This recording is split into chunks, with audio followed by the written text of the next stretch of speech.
ano ang sabi niya. Gusto kong maniwala ko ba ang gusto niya.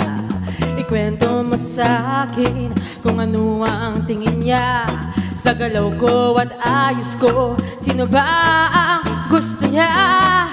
Araw-araw ako'y nananag. Walang lakas ng loob na lumapit sa kanya. Mabuti pa ikaw na ang magsabi at ikwento mo na lang kung ano ang nangyayari. Mahal ba niya ako? Ako bang talaga? Ano bang tingin niya sa kilos ko at forma? Please na, pakipaliwanag ang bawat eksena. Mahal ko na ata, gusto ko na maging maligaya. Yeah, yeah. Come on, ikwento mo sa akin kung ano ang sabi niya. Gusto ko lang naman marinig ang iyong mga balita. Itanong mo sa kanya kung may pag-asa ba.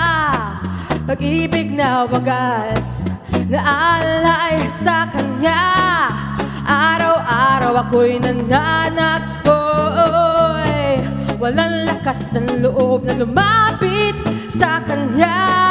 Mabuti pa ikaw na ang magsabi at ikwento mo na lang kung ano ang nangyayari. Mahal ba niya ako? Ako bang talaga? Ano bang tingin niya sa kilos ko at forma? Please na, pakipaliwanag ang bawat eksena. Mahal ko na ata, gusto ko na maging maligaya. Hey, hey. Oh.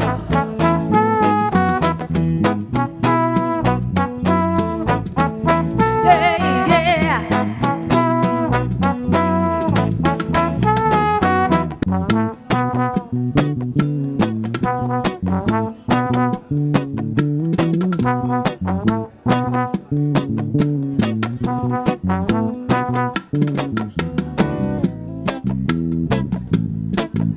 Whoa,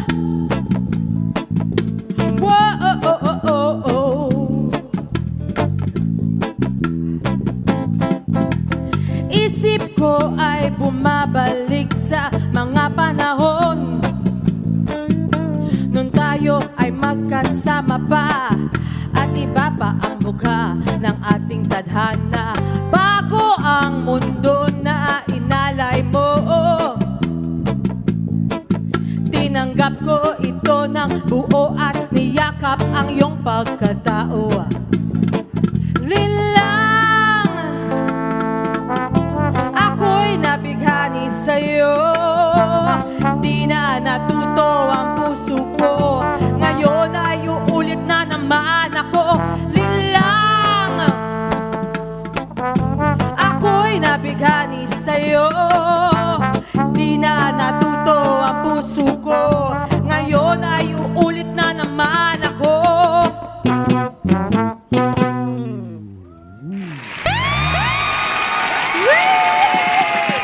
Parang na lang. Mga kapatid! Republic! Mau! Wow, thank you so much. Ang ganda ng vibe natin this morning. Chill lang. Chill. Kasing chill, ni. lang. Ni? Walang chill kasi sa inyo. Wala ba? Si Alvin. Alvin. Tito Alvin. Okay. Can we introduce ourselves first real quick po para alam natin ang inyong mga pangalan? Starting with you, sir. I'm Kayo. Hi. Hello po. Tayo. I am Bunny Liwanag, On lead bass. vocals. Nice. Ito, dito po, Mike. Tonton, hello. Guitar. Guitar. I'm Jack. Oy, nice. Puto. Hello, puto. Yes. Magkano puto? Ganon. Okay, for 25 years in the music industry, that's a very, very long time. How does it feel po, ma'am, to be in the industry for that long? You feel very fulfilled and also at the same time inspired Yes. because we've been here for 25 years and we started as friends. Ah, nice. So we're like family. I think that we're gonna go until platinum pa 50. Ooh, Tama ba? that's Platinum is 50. So yun lang. Gold. Ah, gold pala, gold. Nabuo yung band nyo year 2000, no? Tama ba? That's correct. So, grabe, 25 years na. And UPLB po. Yes, Galing UPLB to mga to, proud Yes. UP Los Baños.